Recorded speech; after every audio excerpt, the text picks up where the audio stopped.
Getting fired was bad enough. Getting fired for doing her job correctly was worse. But having her former boss show up at her apartment at midnight, 8 days later, looking like he wanted to offer her something she couldn't refuse.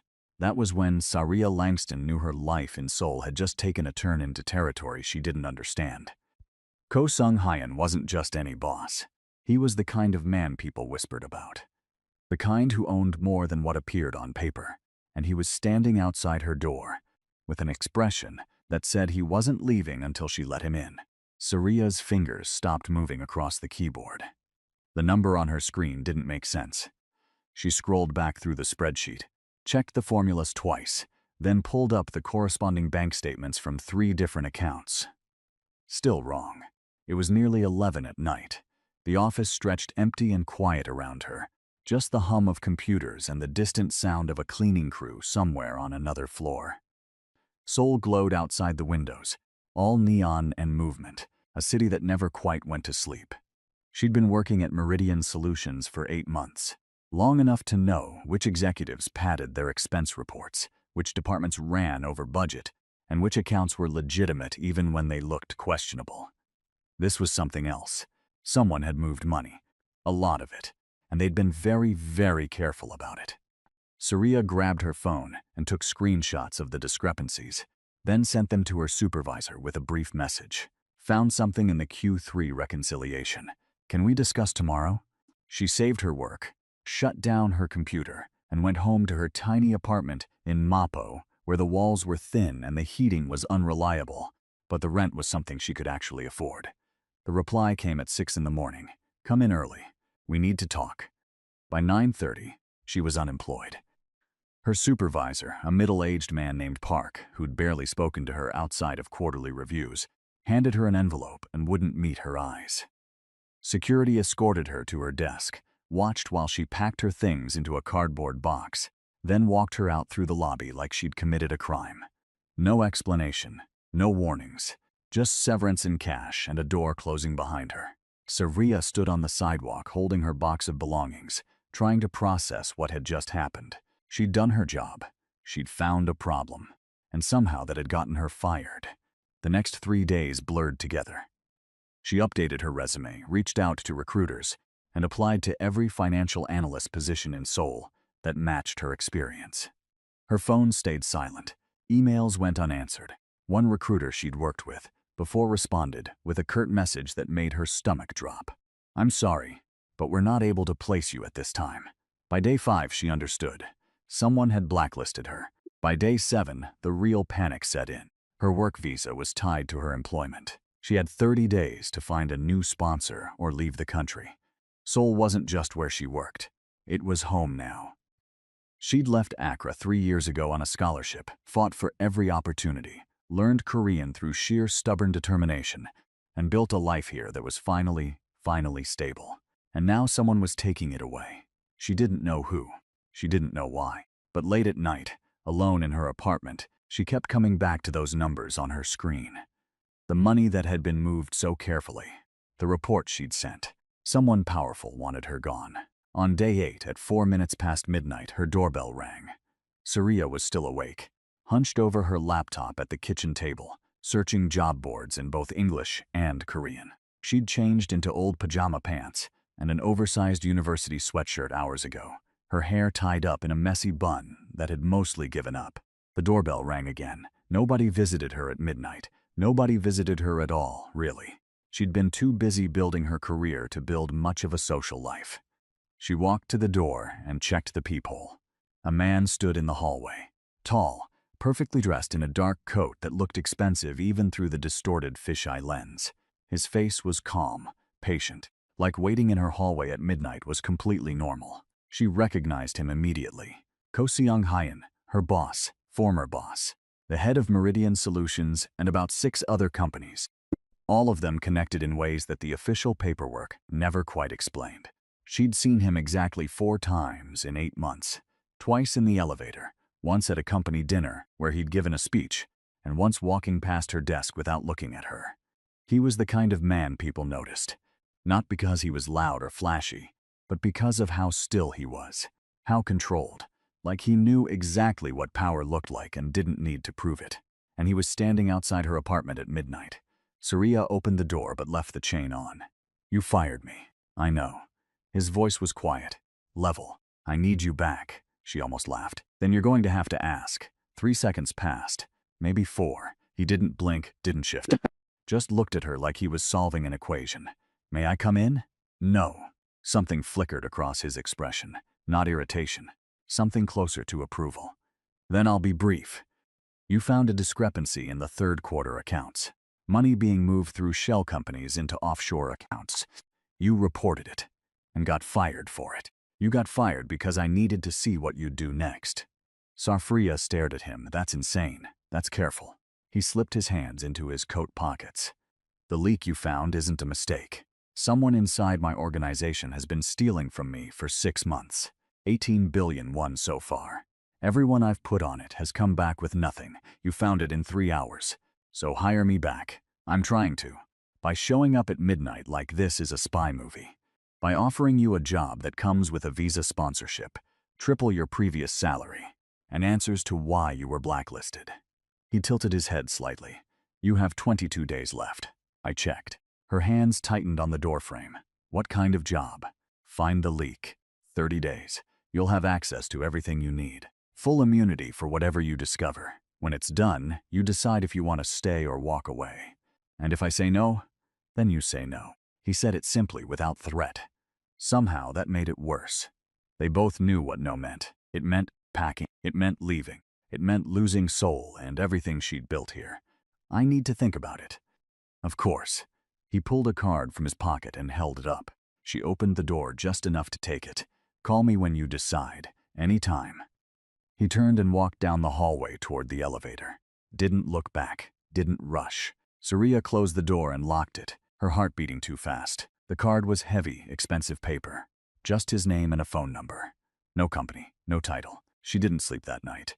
Instead, she sat at her laptop and searched everything she could find about Ko Seung-hyun. There wasn't much.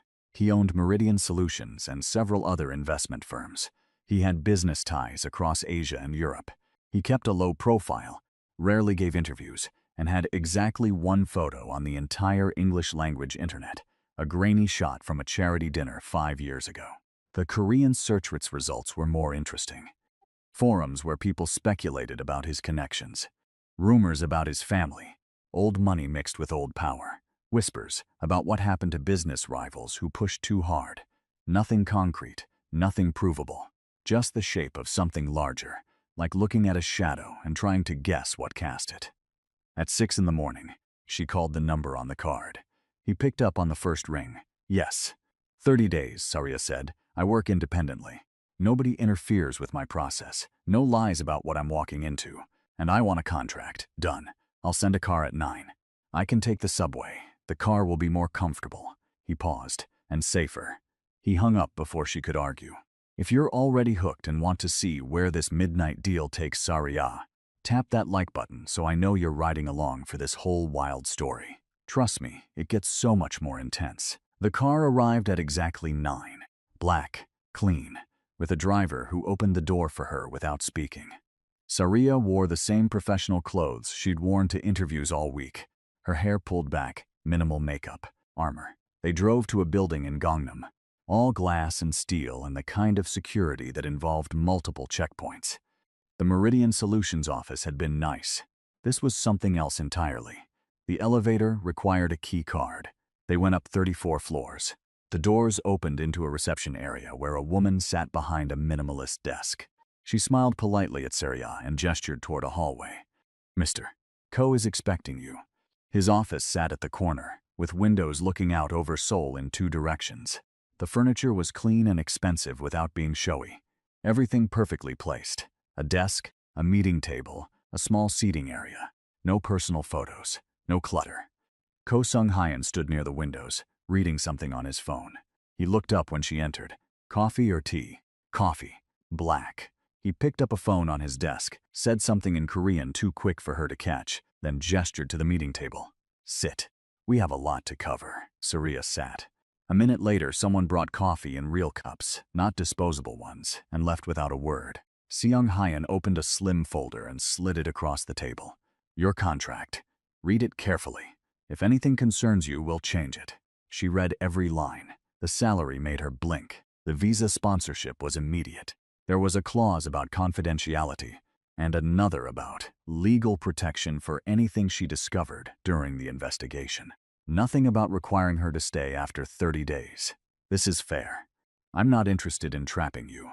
I'm interested in solving a problem. Why me? You could hire a whole forensic accounting firm.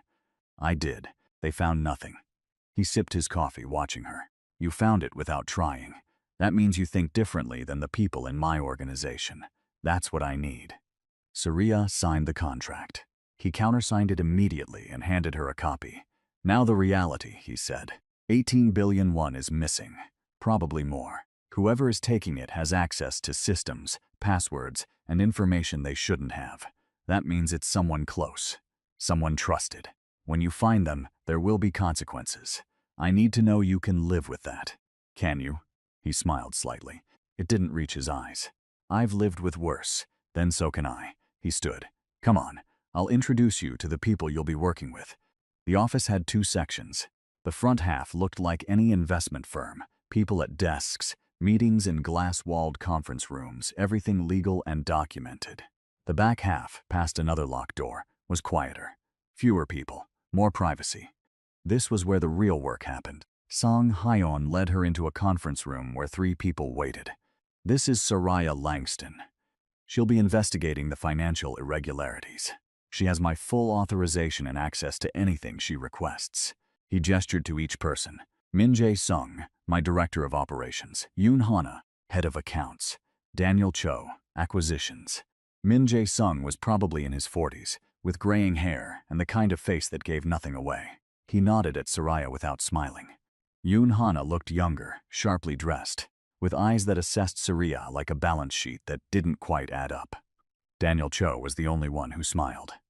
Welcome back. We heard you left. I did, Soraya said. Now I'm here.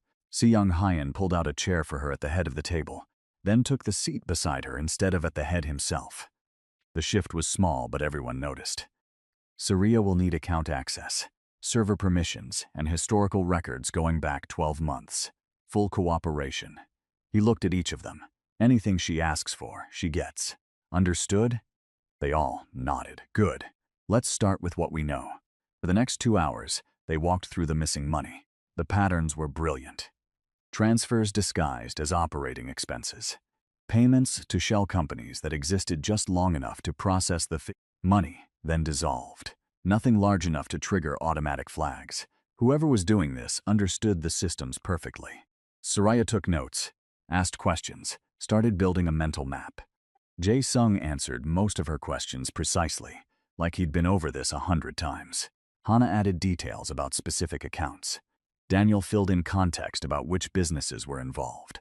All 3 of them were smart, professional, and perfectly capable of being the leak. When the meeting ended, Sung Hyan walked her to a private office 2 doors down from his. This is yours. Computer is set up with all the access you need. If you hit any walls, let me know. The office was smaller than his, but still nicer than anywhere she'd worked before. Windows, real furniture, space to think. Thank you. He paused at the door. They're going to test you. All 3 of them. They need to know if you're legitimate or just here because of me. And what am I? Legitimate. He said it without hesitation. But they don't know that yet. He left her alone. Soraya spent the rest of the day buried in files. Transaction records, bank statements, corporate structures that twisted through 4 different countries. Her old boss at Meridian had given her access to 1 subsidiary. Now she could see the whole web. It was dizzying. And somewhere in all of this, someone was stealing. At 7, someone knocked. She looked up to find Hana in the doorway. We're ordering dinner. Do you want something? It was the first remotely friendly gesture anyone had made. Soraya's stomach was empty. Sure, whatever you're getting is fine. Hana's expression shifted slightly, not quite a smile. You're not picky? I'm hungry. 20 minutes later, Hana came back with containers of jjajangmyeon and set one on Soraya's desk. She didn't leave, just leaned against the doorframe. So, you found the problem nobody else could find? I got lucky. Lucky. Hana repeated the word like she was testing it. Sung Hyan doesn't believe in luck. What does he believe in? Results. Hana tilted her head. You're different than I expected. How so? You don't act impressed. Surya opened her noodles. Should I be? Hana almost smiled. Most people are scared of him. Are you? No. But I've known him for 8 years. She pushed off the doorframe. Good luck, Surya. You're going to need it. She left. Surya ate her noodles and thought about that conversation. Hana was testing her, figuring out if she was a threat or an ally. Fair enough. Surya was doing the same thing. She worked until nearly midnight, until her eyes blurred and the numbers stopped making sense. Finally, she saved everything and shut down her computer. The office was mostly empty now, a few lights still on in distant rooms. She walked past Seung Hyan's office. The door was open and he sat at his desk, reading something on his computer, his expression focused. He looked up as she passed. Heading out? Yeah. I'll have the driver take you home. I can manage. I know you can. He stood. But it's late and I'm going the same direction. That was probably a lie, but Surya was too tired to argue. They rode the elevator down in silence. The car was waiting. Seung Hyan held the door for her, then slid in beside her. The driver pulled into Seoul's late-night traffic without asking for directions. You gave them your address, Surya said. I did background on you. It's thorough. Should that worry me? Only if you have secrets. She looked at him. He was watching the city pass outside the window, his expression unreadable. Everyone has secrets, she said quietly. He turned to her. Yes, they do. The car stopped outside her building. Sung Hyan didn't move to get out. Tomorrow will be harder, he said. Once you start pulling threads, people will notice. Good. Let them notice. He almost smiled. Get some sleep, Surya. She climbed out. The car didn't leave until she was inside the building.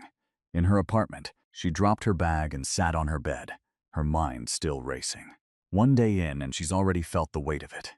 The money, the suspicion, the careful way everyone watched everyone else. And Seung Hyan, the way he'd sat beside her instead of at the head of the table, the car ride home. Small things that felt like tests she didn't understand yet. Her phone buzzed. A text from an unknown number. You shouldn't have come back. Surya stared at the screen. Her hands didn't shake. She took a screenshot, saved the number, then blocked it. Someone was worried. Good. Day 2 started earlier. Surya arrived at 8 to find Jae-sung already in the conference room, with printed reports spread across the table. I pulled the subsidiary account details you asked for, he said without preamble. Going back 18 months. Thank you. He didn't leave. Just watched her start sorting through the pages. Can I ask you something? His voice was careful. Go ahead. Why did you really come back? Surya looked up. I need a job. He offered one. That's it? What else would there be? Jae-sung studied her face. Most people don't walk back into a situation that got them fired. Most people don't get job offers at midnight. She met his eyes. I'm here to find a leak. That's all. And if the leak is someone Seung Hyan trusts, then he trusts the wrong person. Something shifted in his expression. Respect, maybe. Or concern. Be careful. This organization doesn't forgive easily. He left her with the reports. Surya spent the morning cross-referencing transactions. Patterns started emerging. Small, subtle, but there. Certain accounts that moved money on specific days. Always Wednesdays. Always between 2 and 4 in the afternoon. She was deep in spreadsheets when her door opened without a knock. Sung Hyan walked in, carrying 2 cups of coffee. He set one on her desk. You take it black. It wasn't a question. Surya picked up the cup. How did you know? I pay attention. He glanced at her screens. Finding anything? Maybe. There's a pattern in the timing. Wednesdays, early afternoon. That mean anything to you? He leaned against her desk, thinking. Wednesday is when we process international transfers. Higher volume, easier to hide things in the noise. Who has access to process those? Hana, Jae-sung, 2 accountants in the lower department and me. 4 suspects, 5 if she counted him, which she probably should. I need to see the server logs, she said. Find out who was logged in during those specific windows. I'll have Ite send them over. He didn't move. Just looked at her with that same focused attention. You're fast. You hired me to be fast. I hired you to be good. Fast is a bonus. He straightened. Lunch later? There's a place nearby. Is that necessary? No. But you need to eat and I'd like the company. It was so direct she didn't have a prepared response. Okay, 1 o'clock? I'll come get you. He left with his coffee. Surya sat very still, trying to process what had just happened. A lunch invitation. Casual. Normal. Except nothing about this was normal. Her computer pinged. The server logs, already delivered. She opened them and started comparing login times to transfer times. 3 names appeared consistently. Hana, Jae-sung, and one of the accountants, a woman named Kim Min-ji. Surya made notes, highlighted entries, built a timeline. By 1 o'clock her eyes hurt and her neck was stiff. Sung Hyun appeared in her doorway exactly on time. They walked 6 blocks to a small restaurant tucked between taller buildings. It was quiet, traditional, the kind of place locals went. The owner greeted Seung Hyun by name and led them to a private table in the back. "You come here often?" Surya asked. "When I need to think. The food is good and nobody bothers me." They ordered bibimbap for her, something she didn't catch the name of for him. The food came quickly. "Tell me about Ghana," he said. She looked up, surprised. "Why?" "Because I know your resume and your work history, but I don't know you." "Does that matter for the job?" "No. I'm asking because I want to know." Surya mixed her rice and vegetables, considering. "I grew up in Accra, studied economics, got a scholarship to Korea for graduate school. Stayed because the opportunities were better. Family? My parents are in Accra. I have a younger brother."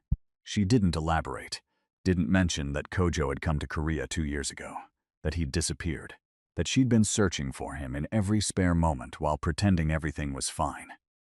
Sung Hyun nodded. "Seoul is a hard city to build a life in when you're an outsider." "You're not an outsider." "No, but I've watched people try. Most give up. I don't give up easily." "I noticed." He ate in silence for a moment. "That's why you're here." The conversation drifted. He asked about her time at Meridian, what she'd liked about the work, what had frustrated her. She asked him nothing personal, and he didn't push, but she noticed things. The way the restaurant owner brought him extra banchan without asking. The way he knew the neighborhood. Small pieces of a life outside the perfect office and the careful control. They walked back slowly. The afternoon was cold but clear. "Thank you for lunch," Sarasa said as they entered the building. "We'll do it again." It sounded like a promise. Back at her desk, she dove into the server logs with fresh focus. She cross-referenced login times, transfer amounts, and the shell companies receiving the money. A picture started forming. Whoever was doing this wasn't working alone. The transfers required multiple approvals, multiple access points. This was coordinated. She was printing out a timeline when her office door closed. She looked up. Hana stood with her back against the door, her expression unreadable. "We need to talk," Hana said. About what you're really doing here." Surya leaned back in her chair. "I'm investigating a financial leak." "You were in the meeting." "I was, and I've watched Sung Hyun hire and fire a dozen investigators in 6 months. None of them got a private office. None of them had lunch with him. None of them lasted more than a week." Hana crossed her arms. "So what makes you different?" "I found the problem." "In 3 hours, yes. Very convenient." The implication hung in the air. Surya stood slowly. "You think I'm the leak. I think the timing is interesting. You find a discrepancy, get fired, then get hired back at triple salary with full access." Hana's voice was calm, deadly. "If I were stealing money, that's exactly how I'd position myself. Close to the investigation, above suspicion. And if you were stealing money, accusing me would be a great way to deflect attention." They stared at each other. "I'm watching you," Hana said quietly. "Good. Watch closely. Maybe you'll learn something." Hana left without another word. Saria's heart was pounding, but her hands were steady. She saved her work, locked her computer, and went to find Seung Hyun. His office door was open. He was on the phone, speaking rapid Korean. He saw her and wrapped up the conversation. "Problem? Hana thinks I'm the leak." He didn't look surprised. "She's thorough. I'd be disappointed if she didn't suspect everyone. Does that include you? Especially me?" He gestured to the chair across from his desk. "Sit. Tell me what you found today." She walked him through the patterns, the Wednesday transfers, the 3 names that kept appearing, the coordination required. He listened without interrupting, his focus complete. "This isn't one person," Surya finished. "It can't be. The system requires multiple approvals. Someone is working with someone else, or someone has access they shouldn't have. That's possible too." Seeing Hyun stood and walked to his windows. Seoul spread below, going dark as evening came on. If it's multiple people, we have a bigger problem than theft. A coup. I know. He turned to look at her. You understand what that means? It means someone wants to take what you've built, and they'll go through anyone in their way. His expression was serious. Including you. I can handle myself. I'm sure you can, but I'd prefer you didn't have to. Something in his voice made her chest tight. Why do you care? Because you're good at this. Because you're honest. And because I made you a target by bringing you back. He moved closer. If something happens to you, that's on me. They were standing too close. Surya could smell his cologne, something subtle and expensive. She stepped back. I should go. It's late. I'll have the driver. I'll take the subway. She needed air, space.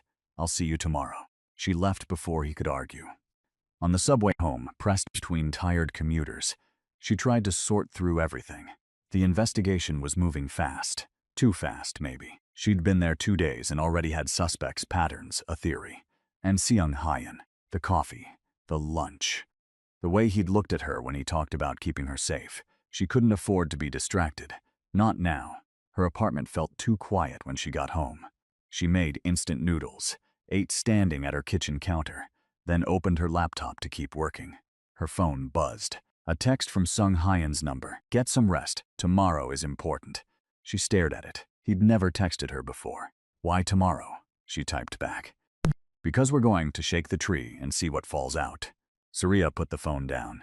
Her pulse was racing again, and it had nothing to do with fear. This was dangerous. All of it.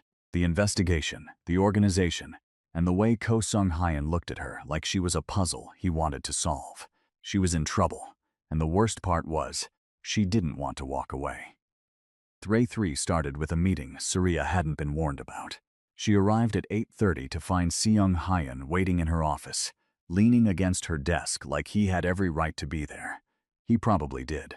Conference room. 10 minutes. Bring everything you found. What's happening? We're shaking the tree. He pushed off the desk. I'm calling a mandatory financial review. Everyone who has account access will be there. I'm going to tell them we've identified irregularities and we're conducting a full audit. That'll make whoever is stealing panic. Exactly.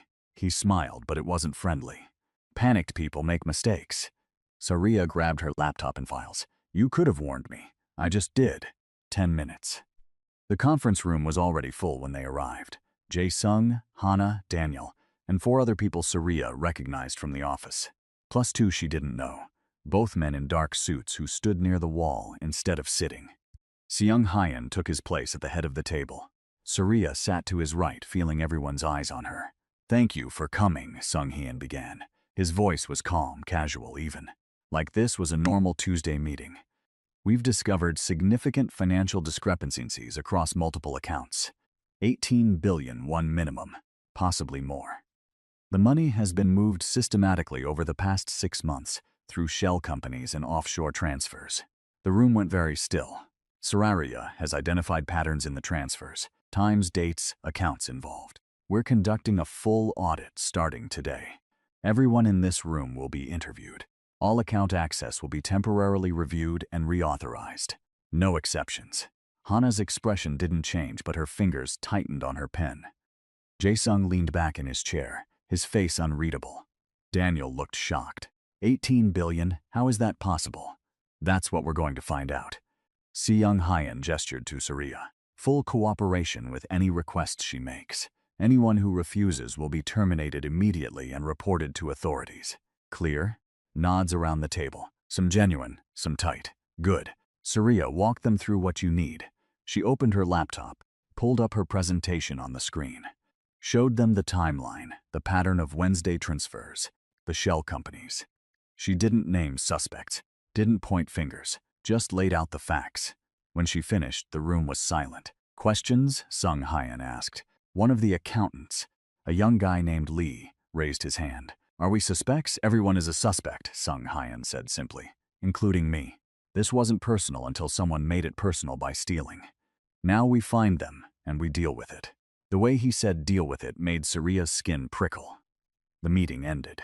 People filed out quietly, some whispering to each other. Hana left without looking at anyone. Jason stopped at the door, glanced back at Sin Chyon, then left. Daniel approached Saria as she packed up her laptop. This is intense. It's necessary, I guess. He smiled, but it looked strained. For what it's worth, I hope you find them. Whoever is doing this is putting all of us at risk. How so? If this organization falls apart, we all lose our jobs. Some of us have been here for years. He glanced toward where Sung Hyan stood talking to the two men in suits. He doesn't forgive betrayal. When you find who did this, it won't end well for them. Would you prefer we let them keep stealing? No. He ran a hand through his hair. Be careful, okay? People are going to be on edge now. He left. Seung Hyan finished his conversation and walked over. That went well. You just told everyone in your inner circle that you don't trust them. I don't. Not completely. Trust is earned and someone broke mine. He picked up her laptop bag for her. Now we wait and watch. See who gets nervous. Who makes contact with who. Who suddenly needs time off or starts moving their own money. You're going to monitor them. I've been monitoring them since this started. Now they know it. He held the door for her. Come on, we have interviews to conduct. They spent the next 6 hours talking to every person who had account access. Seung Hyan asked most of the questions. Saria watched body language, listened for inconsistencies, took notes.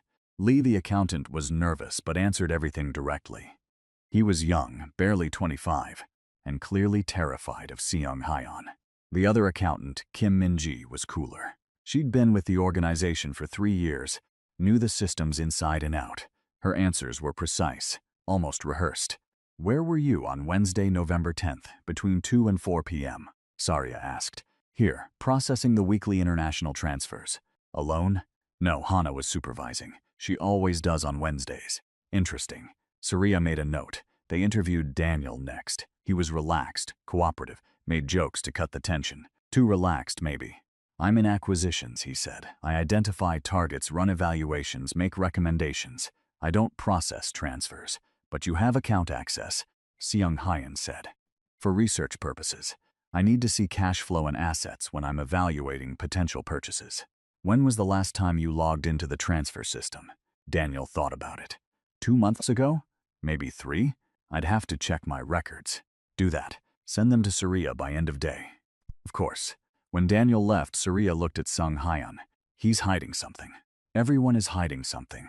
Question is whether it's relevant. He checked his watch.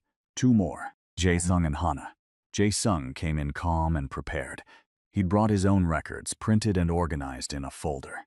I processed 42 transfers during the time frame in question, he said, sliding the folder across the table. All approved, all documented. Cross-reference with the irregularities Saria found.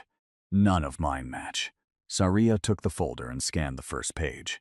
The dates were different. These were Thursdays and Fridays, not Wednesdays. You never process Wednesday transfers? She asked. Rarely. That's Hana's day. She prefers to handle international transfers personally. Seung Hyan and Saria exchanged glances. How long has that been her preference? Seung Hyan asked. 8 months, maybe 9. She said it was more efficient to have one person manage the international workflow. Right around when the thefts started. Thank you, Jae-sung. That's helpful. He stood. I've worked for you for 15 years. I'd never betray that. I know. Seung Hyan's voice softened slightly, but I had to ask. I understand. When he left, Saria pulled up her timeline. Hana had motive, means, and opportunity. She restructured the workflow to give herself unsupervised access. She's in the system every Wednesday, and she's been defensive since I arrived. She's also brilliant and loyal, and I've trusted her for 8 years. People change. Yes, they do. He stood and walked to the window. Let's talk to her before we draw conclusions. Hana arrived exactly on time, carrying nothing. She sat cross from them and waited. Walk us through your Wednesday routine, Seung Hyan said. I arrive at 7. Review overnight reports from our international accounts. At 9, I meet with Min-ji to go over pending transfers. Between 10 and 4, we process everything that's queued. After 4, I reconcile and generate reports. You do this alone? Min-ji is with me until around 2. After that, I'm alone. The work requires focus. So between 2 and 4 every Wednesday, you're alone with full access to international transfers. Hana's eyes narrowed. Yes, because you asked me to manage this 8 months ago. You said you wanted someone senior handling international movements. Sung Hyun didn't react. I did, and you agreed. So now I'm a suspect because I did what you asked. You're a suspect because someone with your access is stealing, and you have that access unsupervised every single week during the exact window when money disappears. His voice stayed level. If you were me, what would you think? Hana stood up. I would think that whoever is doing this is smart enough to make it look like someone else. I would think that framing the person with the most obvious access is a good strategy. She looked at Saria. I would also think that bringing in an outsider who mysteriously found the problem in 3 hours is suspicious. Sit down, Seong Hyun said quietly. Hana sat. Your defensiveness isn't helping your case. Neither is your accusation. They stared at each other. Years of history in that look. Trust and tension all tangled up. I need your login records, Saria said. Every time you access the transfer system in the past 6 months. Timestamps, IP addresses, everything. You'll have them in an hour. Hana stood again. Are we done? For now. She left. The door closed hard behind her. Sung Hyun rubbed his eyes. That went poorly. She's scared. Scared people get angry. Or she's guilty and playing defensive. Saria closed her laptop. I need to see those login records. And I need to check something. What? Whether it's possible to use someone else's credentials. If the thief is smart, they might be logging in as Hana to frame her. That would require access to her passwords, or access to the server to create a backdoor. Saria gathered her things. I need to talk to your IT department. I'll take you. The IT department was on a lower floor, a room full of servers and monitors and 3 people who looked up when Song Hyun walked in. This is Saria. She needs information about login security and possible backdoors in the transfer system. Give her whatever she asks for. The head IT guy, who introduced himself as Park Min-soo, looked intrigued. Backdoors. You think someone hacked the system? I think someone smart enough to steal 18 billion won is smart enough to cover their tracks. Surya pulled up a chair. Show me how the authentication works. For the next 2 hours, she and Min-soo went through the security protocols. The system required 2-factor authentication, password plus a physical token that generated temporary codes, nearly impossible to fake. Unless. What about admin access? Saria asked. Min-soo hesitated. Admin can generate temporary tokens for password resets. Who has admin access? Me. And 2 other people. Names, Hana and Jae-sung. Of course, Saria leaned back. Can you pull logs of every time admin access was used to generate tokens in the past 6 months? Yeah, give me a few minutes. He typed rapidly. A report started generating. Sung Hyun's phone rang. He stepped out to take it. The report finished. Min-soo frowned at the screen. That's weird. What? Admin tokens were generated for Hana's account 17 times in the past 6 months, but she only requested 3 password resets. I have the tickets. Saria's pulse jumped. Someone used admin access to create fake credentials for Hana's account. Looks like it. Who? He scrolled through the logs. The access came from Jae-sung's account. But, he clicked deeper. The IP address is wrong. These all came from an external connection. Jae-sung only logs in from the office. So someone compromised Jae-sung's admin account and used it to create fake Hana credentials. That's what this looks like. Sung Hyun came back in. Problem? Saria showed him the screen. Explained what they'd found. His expression went cold. Someone hacked my system. Used admin credentials to frame Hana. And covered it by compromising Jae-sung's account. Which means it's someone who understands the security infrastructure. Someone with high-level access. Min-soo pulled up another screen. I can trace the external IP, see where the connection came from. Do it. They waited. Saria's mind raced. This was sophisticated, planned. Whoever was doing this had been setting it up for months. Got it. Min-soo highlighted an address. The external access came from a VPN, but I can see the original connection point. It's a coffee shop in Gangnam, about 6 blocks from here. Can you see when these connections happened? Yeah, always weekday mornings between 7 and 8 a.m., before office hours. Someone stopping at a coffee shop on their way to work. Sung Hyun pulled out his phone. Send me that address, and pull security footage from the office for those same mornings. I want to know who arrived between 8 and 8:30 on those days. On it. They went back upstairs. Sung Hyun was quiet in the elevator, his jaw tight. You're angry, Saria said. I'm furious. Someone didn't just steal from me. They tried to destroy 2 people I trust in the process. He looked at her. If you hadn't pushed deeper, I might have blamed Hannah. We don't know she's innocent yet, but we know someone wants me to think she's guilty.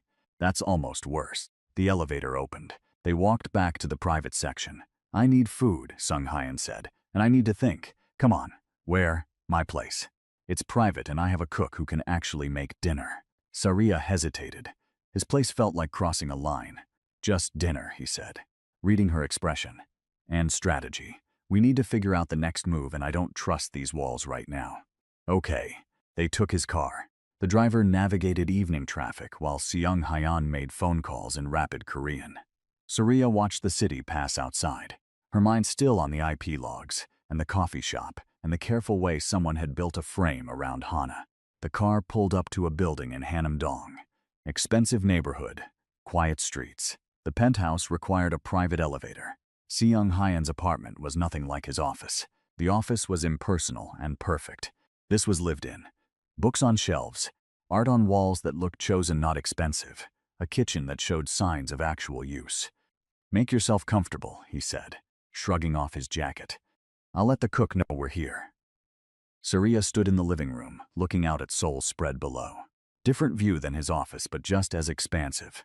He came back with 2 glasses of wine. She's making galbi and banchan. Should be ready in 20 minutes. You have a cook who just appears when you need her?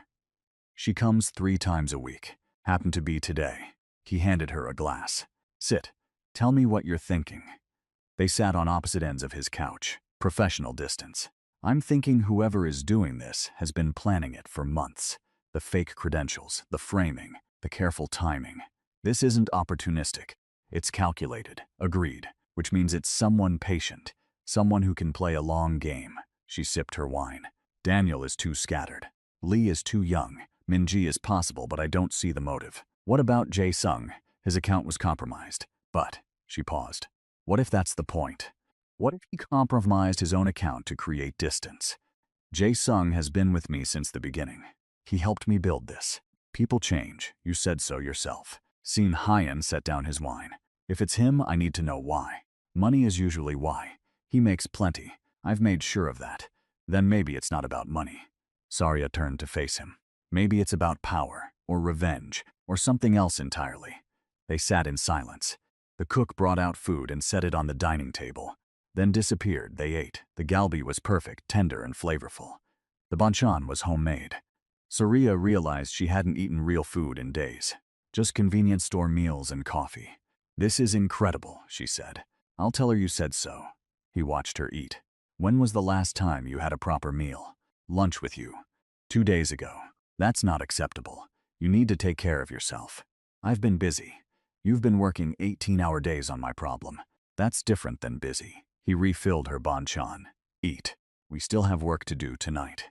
After dinner, they spread out in his living room with laptops and files. Seung Hyan pulled up the security footage Min Soo had sent. They watched morning arrivals, checking timestamps against the IP logs. Jae-sung appeared consistently at 8:15. Hana at 7:30. Daniel varied between 8 and 9. Minji at 8 sharp. Wait, Saria said. Go back to November 3rd. He rewound. They watched people enter the building. There, Daniel, arriving at 7:58, 12 minutes before he usually showed up. On a morning when the coffee shop IP was used. Check the other dates. They went through them one by one. 5 out of the 17 dates matched. Daniel arriving early. It's not proof, Seung Hyan said. No, but it's a pattern. He made a call. Spoke quietly in Korean. Hung up. I have someone checking Daniel's financials. Bank accounts, property, investments. If he's stealing 18 billion won, it has to be going somewhere. He's smart enough to hide it. No one is that smart. He closed his laptop. We'll know by morning. Saria checked her watch. Nearly 11. I should go. I'll drive you. You don't have to. I know. In the car, she leaned her head against the window. Exhaustion was catching up.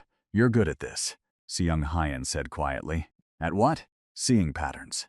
Thinking 3 steps ahead. Not giving up. He glanced at her. I'm glad you came back. You didn't give me much choice. You had a choice. You could have said no at the door. And then what? Leaves Seoul? Start over somewhere else? She looked at him. This is my home now. I wasn't going to let someone take that without a fight. Something shifted in his expression. Seoul is lucky to have you. The car stopped outside her building. She reached for the door handle, but he touched her arm. Surya, be careful tomorrow. If it is Daniel, and he realizes we're closing in, he might do something desperate. I can handle desperate. I know you can, but you shouldn't have to alone. His hand was still on her arm. If anything feels wrong, call me, anytime. The touch was warm through her sleeve. She should move. She didn't. Okay, she said softly. He let go. She got out of the car. In her apartment, she stood in the dark for a moment, trying to slow her heartbeat. This was dangerous. Not the investigation.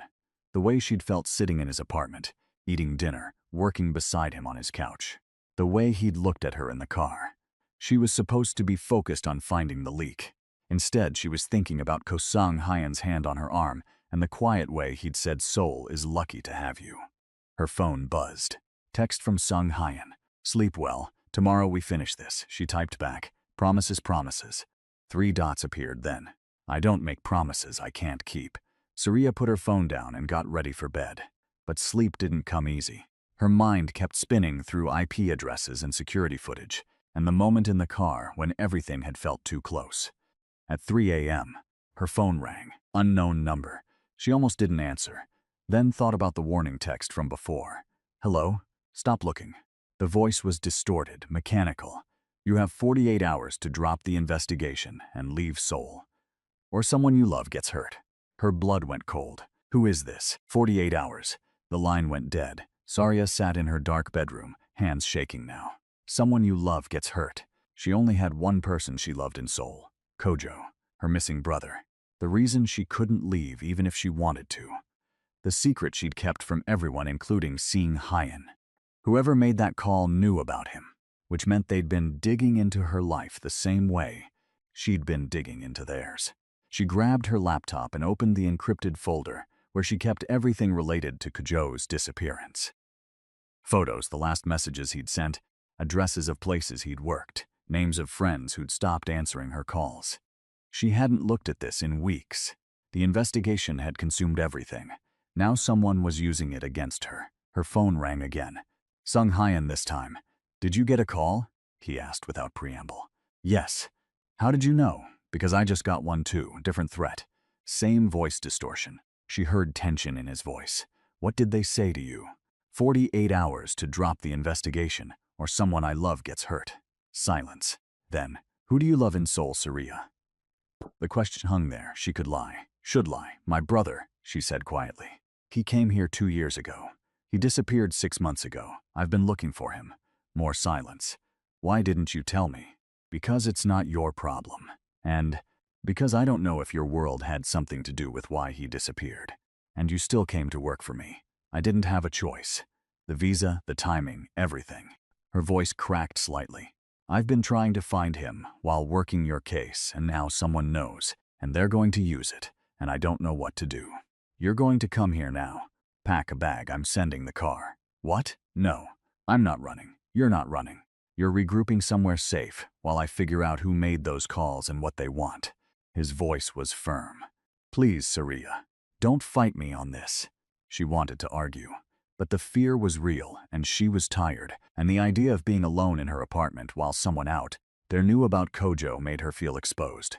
Okay, 20 minutes. The car will be there in 10. She packed quickly. Clothes, laptop, files, her folder on Kojo. Grabbed her passport just in case. The car arrived exactly on time. Sung Hyan met her at his door still dressed, like he hadn't even tried to sleep. He took her bag. Guest room is this way. Bathroom attached. You need anything, I'm right across the hall. The room was beautiful and impersonal. Hotel nice. Thank you, she said. He set her bag down. We're going to find your brother, and we're going to find whoever made those calls. But first, you're going to sleep because you look exhausted. I'm fine. You're shaking. She looked down. He was right, her hands were trembling. It's just adrenaline. It's fear, which is normal. He moved closer. You're safe here. I promise. You said you don't make promises you can't keep. Exactly. His eyes were serious. Get some rest. We'll deal with everything in the morning. He left, closing the door quietly. Surya sat on the edge of the bed. The apartment was silent around her. She should feel awkward staying in her boss's guest room.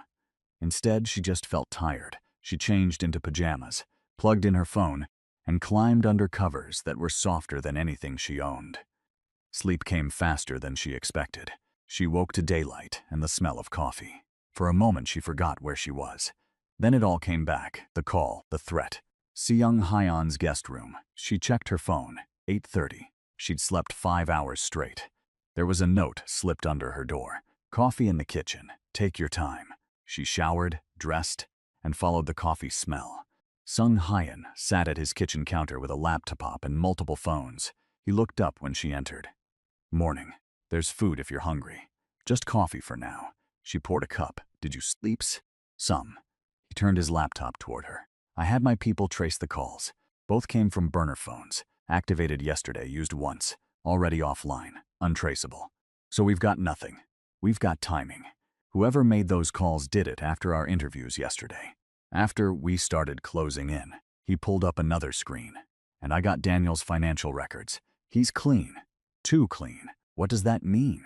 It means his visible accounts show exactly what they should.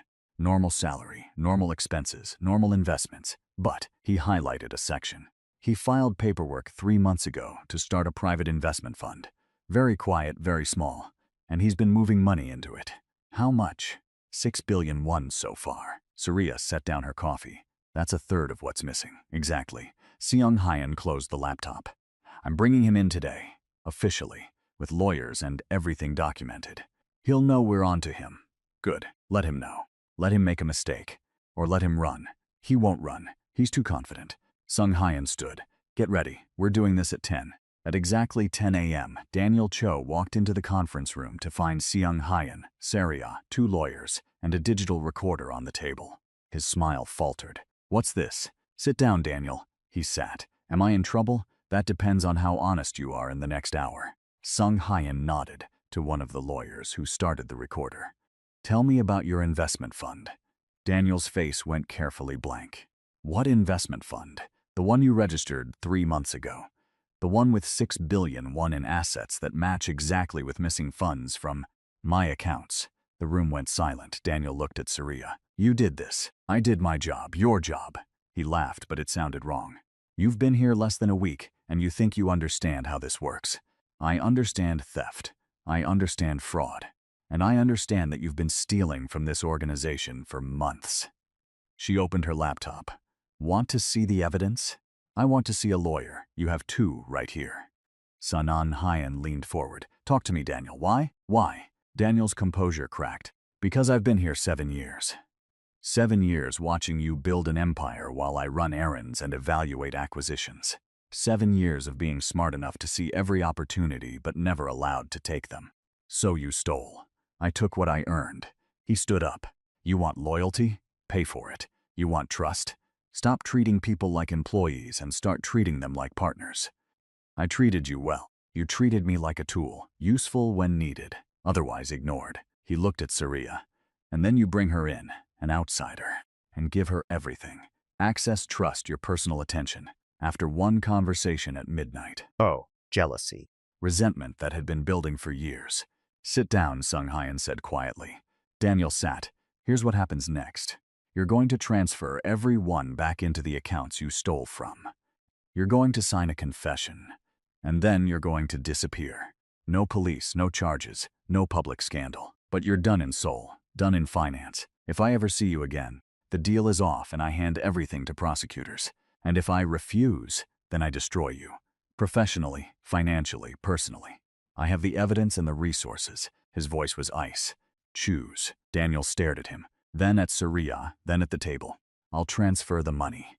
If you're still here and your heart is racing like mine, drop a comment and let me know what you think Daniel's next move is going to be. Because I have a feeling this isn't over yet. The transfer took 3 hours. Daniel sat at a computer with one of the lawyers watching every keystroke. 6 billion won moved back into Meridian accounts. Not all of it, but enough. When it was done, he signed the confession. The lawyers witnessed it. Then security escorted him out. Seung Hyun and Surya stood at the window, watching Daniel leave the building for the last time. That felt too easy, Surya said. Because it was. Sung Hyan's jaw was tight. He gave up too fast, and 6 billion isn't 18 billion. Someone else is involved.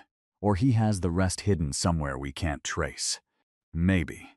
He turned to her. But those phone calls last night came after we interviewed him. If he made them, why threaten us when he was already caught? Saria's stomach dropped. Unless he wasn't working alone. And whoever he was working with is still out there. That's what I'm thinking. Her phone buzzed. Text from an unknown number. You got Daniel. Good job. But he was just the face. The real player is still in the game, and they're coming for you next. She showed Sung Hyan. His expression went dark. We're not going back to the office today. We're going somewhere safe while I figure out who sent this. Where? Somewhere no one from my organization knows about. They took his car to a building in Itaewon. Smaller, older, unremarkable. He used a physical key to open the door. No security system, no cameras. The apartment inside was sparse. Couch, table, kitchenette. Windows that overlooked a quiet street. What is this place? Somewhere I come when I need to disappear. He locked the door behind them.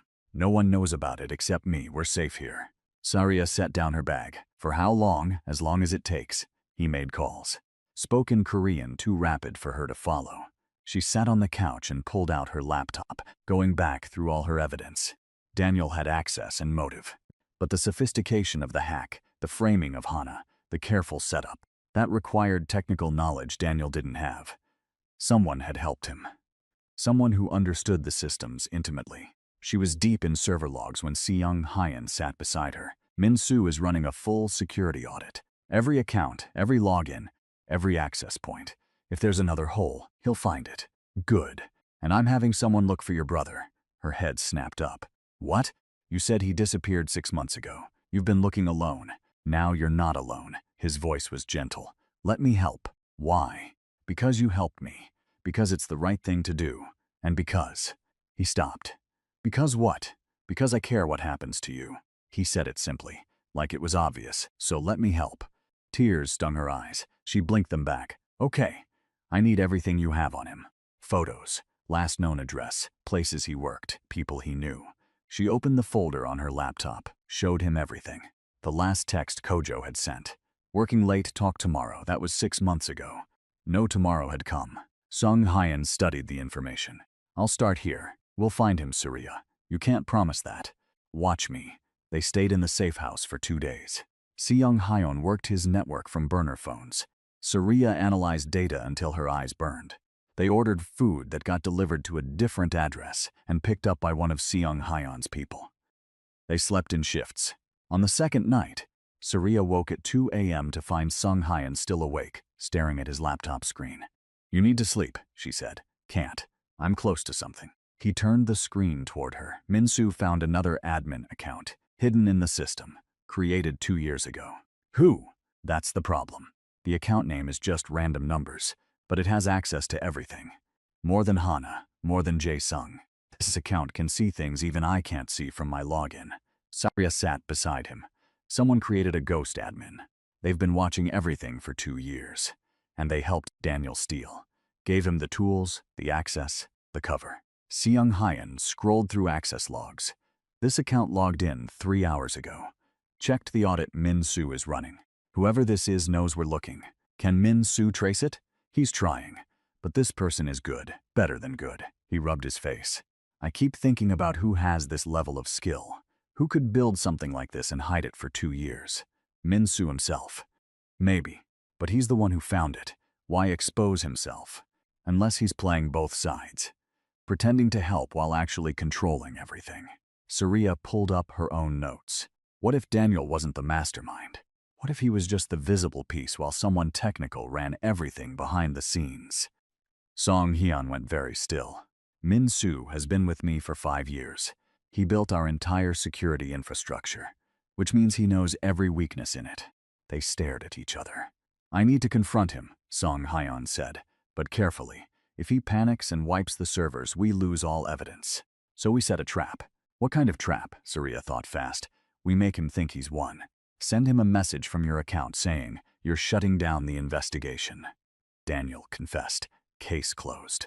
Thank him for his help and tell him to restore normal access to everyone. And then we watch what he does. If he's innocent, he'll just restore access. If he's guilty, he'll use that ghost account to cover his tracks. Move evidence, delete logs, something. Seung Hyan smiled. It was sharp. You're devious. I'm thorough. She opened a secure connection to his email. Send it now. Make it convincing. He typed quickly. The message was perfect. Professional, grateful, completely believable. They sent it at 2:30 a.m. At 2:45, Min Soo responded. Good to hear it's resolved. I'll handle the restoration in the morning. They waited. At 3:15, the ghost account logged in. Sarya and Seung Hyan watched through a monitoring program Min Soo didn't know existed. He'd built the security system, but Seung Hyan had built a backup that reported directly to him. The ghost account accessed the audit files, started deleting records, carefully, methodically, removing evidence of its own existence. Got him, Seung Hyan said quietly. They recorded everything. Timestamps, actions, files deleted, proof. At 4 a.m., Seung Hyan made a call. Jae-sung, I need you to do something for me, quietly. 20 minutes later, Jae-sung arrived at the safe house. He looked worried. What's going on? Seung Hyan showed him everything. The ghost account, the deletions, the evidence pointing to Min Soo. Jae-sung's face went hard. He used my credentials to frame Hana. Yes. What do you need? I need you to go to the office early, before Min Soo arrives. Lock him out of the physical servers. Then bring him to me. Where? The warehouse in Seongsu, the one we don't use anymore. Jae-sung understood immediately. Neutral territory. Private. I'll handle it. He left. Soraya looked at Seung Hyan. What happens at the warehouse? We get answers. And we make sure he can't hurt anyone else. His voice was calm, but there was something underneath it. Something cold. Seung Hyan. He looked at her. Don't do anything you can't come back from. His expression softened slightly. I won't. But he needs to understand what he's done. They drove to Seongsu as dawn broke over Seoul. The warehouse sat near the Han River, old industrial area that had been half converted to trendy cafes and studios. This building was still abandoned. Inside was empty space and echoes. Seung Hyan's people were already there, 4 of them, quiet and professional. At 7:30, Jae-sung arrived with Min Soo. Min Soo looked confused until he saw Seung Hyan. Then his face went carefully blank. What's this about? Sit down.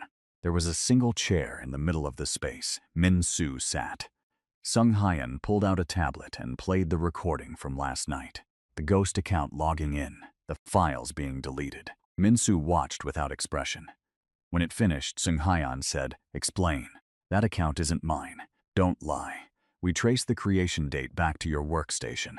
We have 2 years of access logs showing the same usage patterns as your regular account. Same hours, same behavior, same fingerprints. Seung Hyan crouched in front of him. You built a backdoor into my system. You helped Daniel steal 18 billion won. You framed Hana and compromised Jae-sung. And last night you tried to delete the evidence. Min Soo said nothing. Why? Still nothing. Seung Hyan stood, nodded to one of his people. The man stepped forward. Min Soo flinched. Wait. His voice cracked. Wait. I'll talk. Seung Hyan held up a hand. His person stepped back. Talk. Daniel approached me a year ago. Said he had a business opportunity but needed technical help. Offered me 20% of whatever he made. Min Soo's words came fast now. I didn't know he was stealing from you at first. I thought it was a legitimate side venture. By the time I realized what he was doing, I was already involved. So you helped him cover it up. I panicked. I thought if I made it look like someone else, like Hana or Jae-sung, you'd fire them and stop looking. He looked at Surya, but then you showed up, and you saw everything. I knew it was over. The phone calls, Surya said, threatening me. Threatening Seung Hyan, that was you? Yes. I thought if I scared you enough, you'd leave. Both of you would back off and I could clean everything up. His voice dropped. I'm sorry, I never meant for it to go this far. Where's the rest of the money? Seung Hyan's voice was ice. Daniel only had 6 billion. Where's the other 12? Min Soo hesitated. One of Seung Hyan's people moved closer. Offshore accounts. Cayman Islands. I can give you the account numbers. Do it. Min Soo pulled out his phone with shaking hands and opened a notes app. Read out a series of account numbers. Jae-sung wrote them down. Is that everything? Yes, all of it. Seung Hyan looked at Jae-sung. Verify those numbers. If they're real and the money is there, arrange the transfers back. Jae-sung stepped away to make calls. Seung Hyan turned back to Min Soo. Here's what happens now. You're going to sign a full confession. You're going to cooperate with recovering everyone. And then you're going to leave Korea. Tonight. If you ever come back, if I ever hear your name again, I don't stop my people next time. Understand? Min-soo nodded rapidly. Say it. I understand. Good. Jae-sung came back. The accounts are real. 12.3 billion won total. I can have it transferred by end of day. Do it. Seong Hyan looked at one of his people. Take him to process the confession. Then to the airport. Make sure he gets on a plane. They led Min-soo away. The warehouse went quiet. Surya realized her hands were shaking again. The confrontation had been intense, controlled, but she'd seen the potential for violence underneath it all. You okay? Sung Hyan asked. That was terrifying, but necessary. He moved closer. He threatened you. Threatened to hurt people you love. I needed him to understand that's not acceptable. I know, She took a breath. Your world is darker than I thought. Yes, it is. He didn't apologize for it. Is that a problem? She thought about it. Really thought about it. The past week had shown her sides of soul she'd never seen. Power that didn't show up on legal documents. Consequences that happened in warehouses instead of courtrooms. But it had also shown her Sung Hyan. The way he protected the people he cared about. The way he'd dropped everything to help find her brother. The way he'd kept her safe. No, she said finally. It's not a problem. Something shifted in his expression. Relief, maybe. Or something deeper. Good, because I have news about Kojo. Her heart stopped. What? My people found him. He's alive. Working at a restaurant in Busan, under a different name. The world tilted. He's alive? Yes. He ran from a debt. Not a huge one, but enough that he was scared. He's been hiding, working under the table, afraid to contact anyone. Seong Hyan pulled out his phone and showed her a photo. Kojo, older, thinner, but alive, standing outside a restaurant in a server's uniform. Sarya's eyes filled with tears. When was this taken? Yesterday. My person confirmed it's him. He's safe. Working hard. Staying out of trouble. The debt, how much? 3 million won. Already handled. She looked up sharply. What? I paid it. The people he owed won't look for him anymore. He said it like it was nothing. Like 3 million won was pocket change. You can contact him whenever you're ready. Or we can go to Busan, and you can see him in person. The tears spilled over. Surya tried to wipe them away, but they kept coming. 6 months of fear and searching and desperate hope. And now Kojo was alive. Safe. Free. Thank you. Her voice broke. Thank you. Seong Hyan pulled her into a hug. It was careful at first, like he wasn't sure if it was allowed. Then she collapsed against him and his arms tightened. You're welcome, he said quietly. They stood like that for a long moment. Surya crying into his shoulder. Seong Hyan holding her like she was something precious. Finally, she pulled back, wiping her face. Sorry, I'm a mess. You're allowed to be a mess. You just found your brother, because of you. Because you were brave enough to stay in Seoul and fight for what mattered. He brushed a tear from her cheek. That's all you. Jae-sung cleared his throat from across the warehouse. They stepped apart. The transfers are complete. All 18 billion won is back in the accounts. Plus the 6 from Daniel makes 24 billion total. Seong Hyan nodded. Good, thank you. What do you want to do about Hana? She deserves to know she's cleared. I'll talk to her today, along with everyone else. He looked at Sarya. The investigation is over. You did what I hired you to do. Right, the 30 days, the job. It was done. So what happens now? She asked. Now you decide. The offer still stands. Permanent position, full visa sponsorship, triple the salary. Or you walk away with my gratitude and a reference that will open any door in Seoul. He kept his voice professional, but his eyes were anything but. Your choice. Before she could answer, her phone rang. Unknown number. She almost didn't answer. Then thought about Kojo. Hello? Sarya? The voice was hesitant. Familiar, her breath caught. Kojo? Yeah, it's me. Someone paid my debt and told me it was safe to call you. Was that real? Or a trap? It's so real. She was crying again. Where are you? Busan, I'm sorry. I'm so sorry I disappeared. I was scared and stupid, and I thought I was protecting you by staying away. I've been looking everywhere. I know. I heard you were asking around. That's how I knew you were still in Seoul. His voice cracked. I wanted to call, but I was afraid whoever I owed would find me. They won't. It's handled. Everything is handled. She looked at Sung Hyan. He was watching her with soft eyes. Can I come see you? Yes, please. I miss you. I miss you too. I'll be there tomorrow. They talked for 10 more minutes. He told her about the restaurant, the little apartment he rented, how he'd been learning to make bibimbap. She told him she was safe, working, that Seoul was still home. When they hung up, she felt lighter than she had in months. Thank you, she said to Sung Hyun again, for all of it. Stop thanking me. You earned this. He gestured to the door. Come on, let's get out of this warehouse. I need real coffee and you need real food. They went to the same restaurant where they'd had lunch before. The owner recognized Sung Hyun and brought them tea while they waited for food. I want the job, Surya said. He looked up. Yeah, Seoul is home. This work is what I'm good at, and she hesitated. And I'm not ready to walk away. From the job, she meant, but also from him, from whatever this was between them. Good, he smiled, real and warm. Because I wasn't ready to let you go. The food came. They ate and talked about normal things. Her plans to visit Kojo. His plans to restructure security now that Min Soo was gone. The upcoming quarter's projections. But underneath it all was something else. A current neither of them named. After lunch, they went back to the office. Seung Hyun called a meeting with everyone. Hana, Jae Sung, the accountants, Daniel's replacement. He explained everything. Daniel and Min Soo's betrayal, the recovery of the funds, Surya's role in solving it. Hana looked at Surya with new respect. You cleared my name. I cleared the truth. Your name cleared itself. Still, thank you. Jae Sung nodded his approval. The others looked relieved. Surya will be joining us permanently, Sung Hyun announced. As senior financial analyst and investigator, she has my complete trust and authority. Treat her accordingly. It was official now.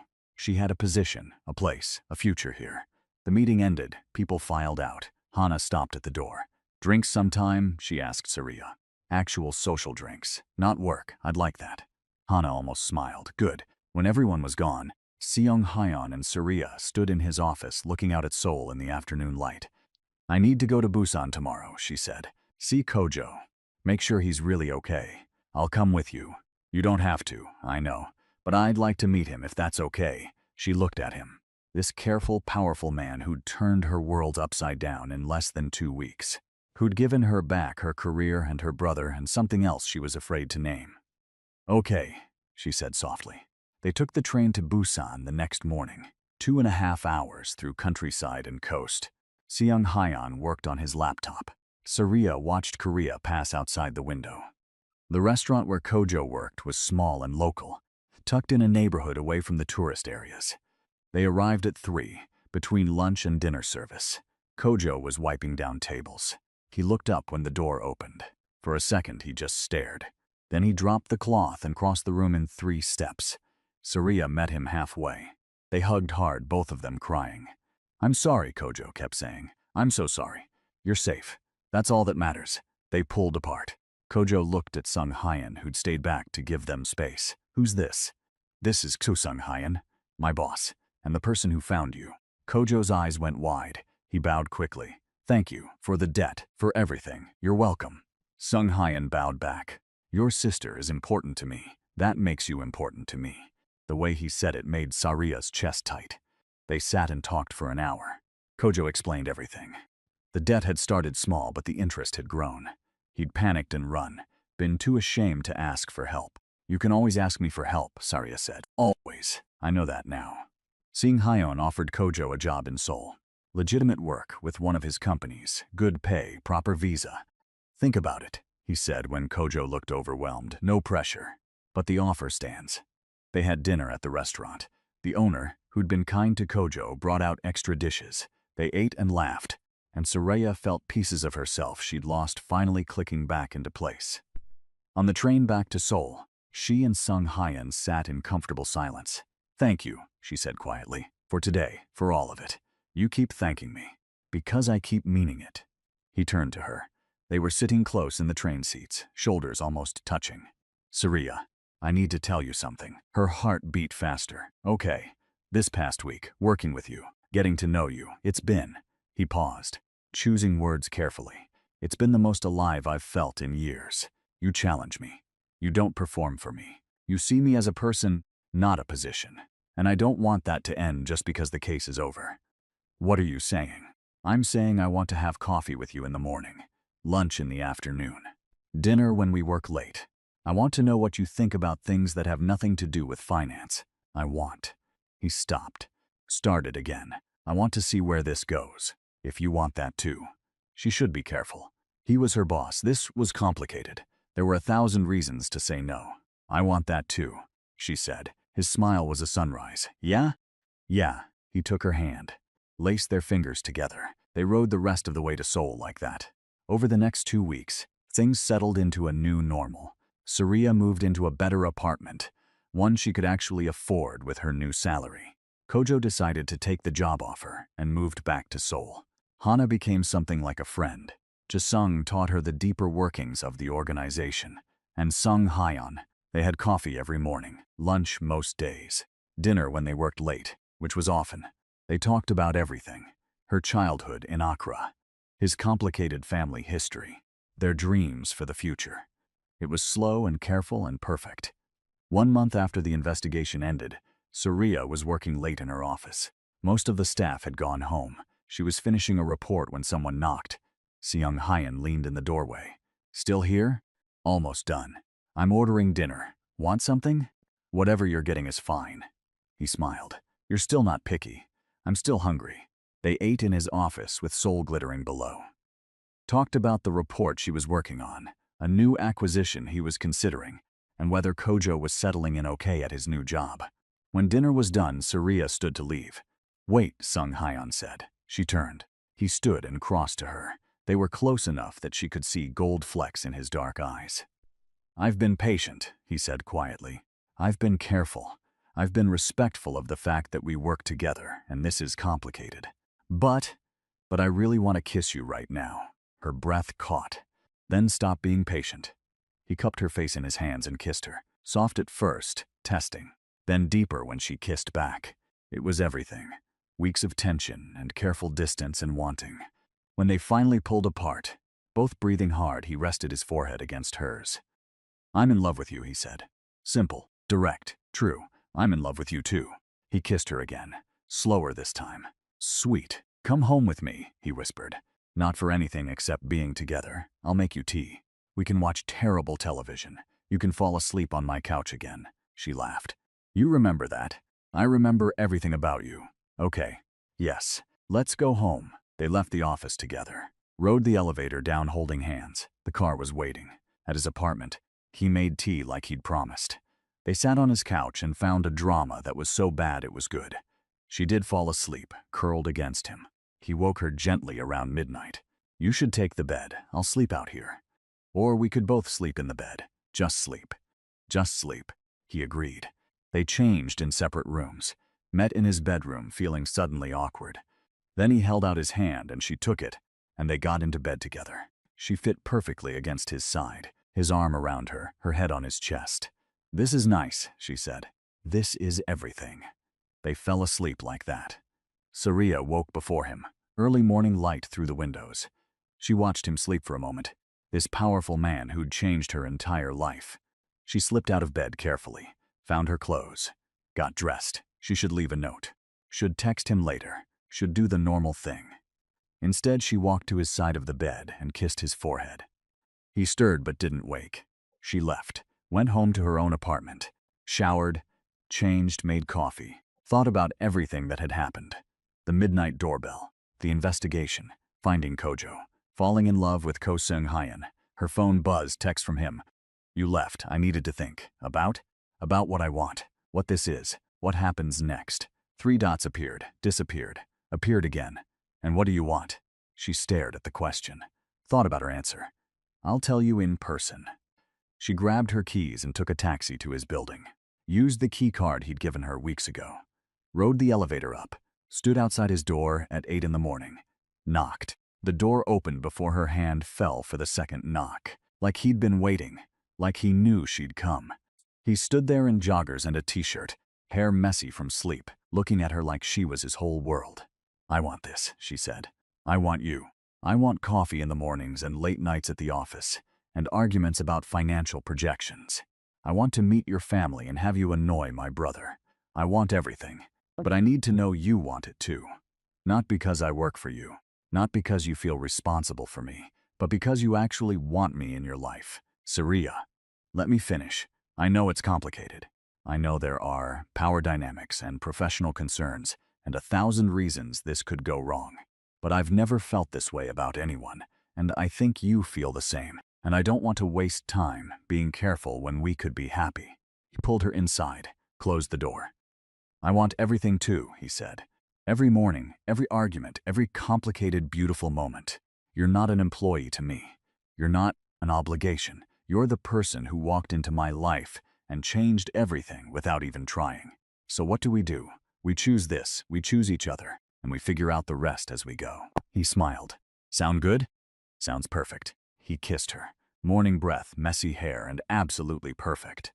When they pulled apart, he said, "Stay for breakfast. I make excellent pancakes." "You cook?" "I have many hidden talents," she laughed. "Okay, show me." They made breakfast together in his kitchen. Burned the first batch of pancakes. Made the second batch perfectly. Ate standing at the counter, stealing bites from each other's plates. This was it. This was everything. Soul and second chances and finding home in unexpected places. Her phone buzzed. Text from Kojo. "Dinner this week? Want you to meet some friends from work." She showed Seung Hyeon. "He's doing well, because he has you. We have each other. That's how family works." "Speaking of family," he set down his fork, "my mother wants to meet you." "Your mother knows about me?" "I may have mentioned you once or twice, or every time we talk." She laughed. "I'm terrified." "Don't be. She'll love you." He pulled her close. How could she not? They finished breakfast, cleaned up together, moved through his space like they'd done this 1,000 times before. And Saria thought about that night 2 months ago, when a stranger had rung her doorbell at midnight with an impossible offer. How scared she'd been, how desperate, how everything had changed because she'd been brave enough to open the door. "Thank you," she said quietly. Seung Hyeon looked up from loading the dishwasher. "For what?" "For ringing my doorbell. For giving me a chance. For seeing me." He crossed to her, took her hands. "Thank you for answering, for staying, for being exactly who you are." He kissed her again, soft and sweet and full of promise. Outside the windows, Seoul stretched bright and busy. A city of second chances, a city of finding home. Their home now, together. Saria pulled back just enough to look at him. This man who'd been a stranger, then a boss, then something so much more. "I love you," she said. "I love you too," he smiled. Now and always.